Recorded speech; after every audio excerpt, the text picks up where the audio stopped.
9th এপিসোডের শুরুতে দেখানো হয় যে হ্যানা উ আর ইউনা এরা তিনজন মিলে হ্যানার আবার মানুষ হওয়ার খুশি সেলিব্রেট করে।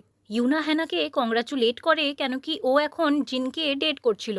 ও হ্যানাকে স্কুলে সাবধানে থাকতে বলে তাকে স্কুলে কেউ জানতে না পারে যে হ্যানা নিজের কলিগকে ডেট করছে। তারপর হ্যানাকে জিনের কল আসে আর ও কল নেওয়ার জন্য ভিতরে চলে যায়। ইউনা হ্যানার জন্য তো খুশি ছিল, কিন্তু ওকে অনেক একা একা ফিল হচ্ছিল। তখনই উ বলে, দেখো আমার ঠোঁট একদম বেরির মতো লাগছে না। ইউনা উ এর ঠোঁট দেখে অ্যাট্রাক্ট হয়ে যায় আর ওকে কিস করতে লাগে, কিন্তু উ ওকে সরিয়ে দেয়। ইউনার যখন হুঁশ আসে ও অনেক এম্বারেস ফিল করতে লাগে আর ও উয়ের থেকে ক্ষমা চায়। অন্যদিকে হ্যানা আর জিন একে অপরের সাথে ফোনে লেগেছিল আর একে অপরকে ডাক নাম দিচ্ছিল। সিন শিফট হয় লিয়ের ওপর যে ব্রেসলেট বানাচ্ছিল। তখনই ওখানে স্কুলের ভাইস প্রিন্সিপাল এসে যায় আর ওকে জিজ্ঞেস করে যে তুমি স্কুল টাইমিংয়ে এসব উল্টোপাল্টা কাজ কেন করছো। তখনই লি বলে, এই ভাইস প্রিন্সিপাল হওয়ার নাটকে তুমি একটু বেশি সিরিয়াস হয়ে যাচ্ছ না। তখন জানা যায় যে ভাইস প্রিন্সিপালও লি মানে মাউন্টেন গডের সাথে যুক্ত আছে। ভাইস প্রিন্সিপাল ওকে জিজ্ঞেস করে, আমরা কি এই কাজটা এখানেই শেষ করতে পারি আর নিজের ঘরে মাউন্টেনে চলে যেতে পারি? এই মানুষের দুনিয়াতে দেখার মতো কিছু নেই। লি বলে, বীজখানেই যদি সব কিছু ছেড়ে চলেই যাওয়ার ছিল তাহলে আমি মানুষের দুনিয়াতে নিজের ঘর ছেড়ে আসতাম না। ভাইস প্রিন্সিপাল বলে, তোমাকে তোমার ঘরের কথা মনে পড়ে না? লি না করে। তখনই ভাইস প্রিন্সিপাল বলে, ওই মেয়েটা কতটা ইম্পর্টেন্ট ছিল তোমার জন্যে যে তুমি ওর জন্য এরকমভাবে জীবন কাটাচ্ছ। এখানে ছোয়ংয়ের ব্যাপারে কথা হচ্ছিল আর এর স্টোরিটা আমরা আগে জানতে পারবো। ছোয়ংয়ের ব্যাপারে বলার জন্য ভাইস প্রিন্সিপাল লিয়ের থেকে ক্ষমা চায়। লি বলে, আমি ততক্ষণ এখান থেকে যাব না যতক্ষণ ওরা দুজন ওরকমভাবেই না ভুগে যেরকম আমি ভুগেছি। ও ভাইস প্রিন্সিপালের হাতে ওই ব্রেসলেটটা দিয়ে ওখান থেকে চলে যায়। পরের দিন হ্যানা আর জিন একে অপরের সাথে মেসেজে কথা বলছিল।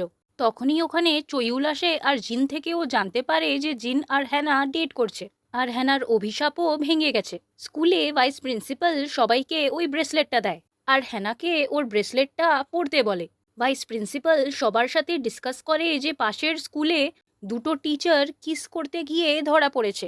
ও সব টিচার্সগুলোকে ওয়ার্নিং দেয় যে এসব কাজ ওর স্কুলে চলবে না, আর যদি কোনো টিচার এসব কাজ করতে অন্য টিচারকে দেখে নেয় তাহলে ওকে এসে এই ব্যাপারে জানাতে। টিচারদের রুমে ছন বলে, আমার তো বিশ্বাসই হচ্ছে না এসব কাজ কেউ কি করে করতে পারে। হ্যানা বলে, ওটাই তো, এখন ভাইস প্রিন্সিপাল আমাদের ওপর নজরও রাখবে।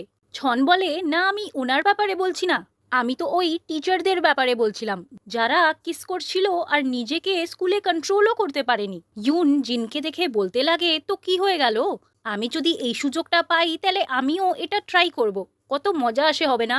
ছন বলে, দেখা যায় তো আমরা সবাই তো সিঙ্গেল, আমরা কেউ এইসব কাজ তো করব না। হ্যানা বলে, হ্যাঁ আমাকে ও লাস্ট ডেট করে বছর হয়ে গেছে। তখনই জিন হ্যানার কাছে গিয়ে একটা ফল চায়, কিন্তু হ্যানা ওকে ইগনোর করতে লাগে যাতে কেউ ওদের ওপর সন্দেহ না করে। ও ফল দিতে মানা করে দেয়। ছন বলে, আরে এতগুলো তো আছে তোর কাছে, দিয়ে দে ওকে একটা। তারপর জিন একটা ফল নিয়ে নেয়। হ্যানা অনেক নার্ভাস হয়ে যায়। স্কুলে একটা স্টুডেন্ট হ্যানা আর জিনকে একটা কাগজ এক্সচেঞ্জ করতে দেখে নেয়, কিন্তু ও ভাবে যে ওর দেখতে কিছু ভুল হয়েছে। হ্যানা আর জিন যখন চুপি চুপি একে অপরের সাথে দেখা করে, ইউনোদের দেখে নেয়। কেন কি ও জিনকে পছন্দ করতো, ওকে সব একদম ভালো লাগে না। ও ভাইস প্রিন্সিপালের কাছে যায় ওদের কমপ্লেন করতে, কিন্তু যতক্ষণে ভাইস প্রিন্সিপাল আসে ততক্ষণে ওরা দুজন ওখান থেকে চলে যায়। ইউন ভাইস প্রিন্সিপালকে বলতে লাগে, আমি এখনই এখানে জিন আর হ্যানাকে দেখেছিলাম। ভাইস প্রিন্সিপাল বলে, আচ্ছা কি করছিল ওরা, জড়াজড়ি করছিল, কিস করছিল, একে অপরের হাত ধরেছিল? ইউন বলে, ওরা এমন তো কিছু করছিল না, কিন্তু ওদের দেখে বোঝা যাচ্ছিল যে ওদের বিছখানে কিছু চলছে। ভাইস প্রিন্সিপাল বলে, কাউকে দেখে কিছু বোঝা যাওয়া এটা তো কোনো প্রুফ না। ও ইউনের কথায় বিশ্বাস করে না আর ওখান থেকে চলে যায়। পরের সিনে হ্যানা আর জিন নিজেদের ফ্রি টাইমে একে অপরের সাথে সময় কাটাচ্ছিল, কিন্তু তখনই ওখানে অনেকগুলো স্টুডেন্ট এসে যায় আর ওরা দুজন পর্দার পেছনে লুকিয়ে যায়। বাইরে থেকে ওদেরকে ওই স্টুডেন্টটাই দেখে নেয় আর ওর মন ভেঙে যায়, কেন কি ও জিনকে পছন্দ করত। অন্যদিকে মিনজি ছয়ংয়ের আত্মা দেখতে পারে। ও ছয়ংকে ফলো করতে করতে লিয়ের সিক্রেট রুমের বাইরে এসে যায় আর এইবার ও দরজা খোলা পায়। ভেতরে গিয়ে মিনজি একটা স্কার্ফ পায় যেটা ছয়ংয়ের হয়। তখনই ওকে একটা ভিশন আসে যেখানে ও ছয়ংকে ওই স্কার্ফের সাথে দেখতে পায়। রুমের আরও ভেতরে যাওয়ার পর ও নিজেরই একটা ছবি দেখতে পারে, যেটা দেখে ও অনেক শক হয়ে যায় আর বেহুঁশ হয়ে যায়। লি ওকে নিচে পড়া দেখে ওকে মেডিকেল রুমে নিয়ে যায়। মিঞ্জির যখন হুঁশ আসে ও দেখে যে চয়ুল ওর আশেপাশে লবণ ছড়াচ্ছিল। মিঞ্জি শকে ছিল যে ওর ছবি ওই দেওয়ালে কি করছিল। অন্যদিকে চয়ুল ভাবছিল যে মিঞ্জিকে কোনো ভূতপ্রেত বশ করেছে। মিঞ্জি চিন্তা ভাবনা করতে লাগে যে ওই স্কার্ফটা ওরই আগের জনমের ছিল। পরের সিনে ইউনা হ্যানাকে নিজের মনের কথা বলে। ও বলে উয়ের ঠোঁট দেখে উকে কিস করতে ইচ্ছে করেছিল। এই কথায় ওরা দুজনেই অকওয়ার্ড ফিল করতে লাগে, কারণ ওদের ছোটবেলার বন্ধু ছিল। ইউনা বলে, যদি এমন কথা আমার মাথায় আসছে মনে হয় আমি পাগল হয়ে গেছি। যখন হ্যানা আর জিন একসাথে সময় কাটাচ্ছিল, হ্যানার কাছে ইউনার মেসেজ আসে। ইউনা বলে, আজ রাতে ঘরে দেরি করে আসবি, আমি উকে ঘরে ডেকেছি। আমি জানতে চাই যে উয়ের প্রতি আমি কি ফিল করি। ইউনাকে বলে, কি ব্যাপার, আজ পার্টি কিসের? ওই দিন তুই যা করলি ওটার জন্যে কি ক্ষমা চাইতে চাইস? তখনই ইউনা উকে বলে, তুই আমার খুব ভালো বন্ধু, আর দুই বন্ধু একে অপরকে একবার তো কিস করতে পারে। তারপর ও উকে কিস করার জন্যে এগোয়, কিন্তু ইউনা থেমে যায়। ও বুঝতে পারে যে উয়ের প্রতি ওর এমন কোনো ফিলিংস নেই। ও উকে খাবার খেতে বলে আর নিজেও খাবার খেতে লাগে, আর ভাবতে থাকে এটা কি ছিল। অন্যদিকে জিন হ্যানাকে নিজের ঘরে চলতে বলে। ও বলে, যতক্ষণ তোমার দিদির কাজ শেষ না হয়ে যায় তুমি আমার ঘরে অপেক্ষা করে নাও। হ্যানা চয়ুলের কথা জিজ্ঞেস করে। জিন বলে, চয়ুল আজ নিজের বন্ধুর বাড়িতে থাকবে। হ্যানা মেনে যায়। হ্যানা জিনের ঘরে পা রেখেছিলই কি তখনই ইউনার মেসেজ এসে যায় যে আমার কাজ হয়ে গেছে, তুই এখন বাড়িতে আসতে পারিস। হ্যানা এই কথাটা জিনকে বলে না, কেন কি ওকে জিনের সাথে আরও সময় কাটানোর ছিল।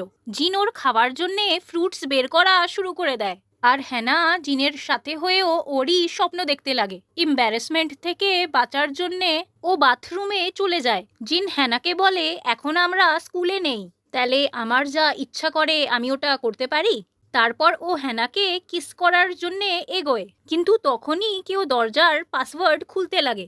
ওরা দুজন ঘাবড়ে যায়।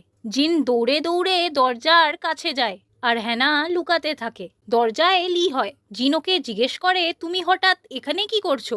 লি বলে, এটা কি কথা হলো? আমি তোকে মিস করছিলাম তাই এসে গেছি।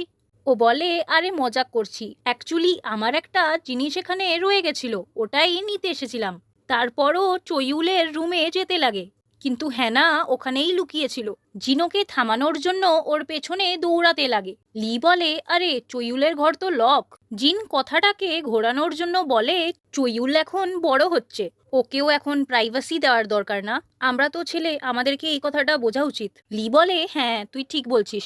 তারপর ও জিনের ঘরে চলে যায় আর ওই কুকুরের কিচেনটা দেখতে লাগে, যেটা হ্যানা জিনকে গিফট করেছিল।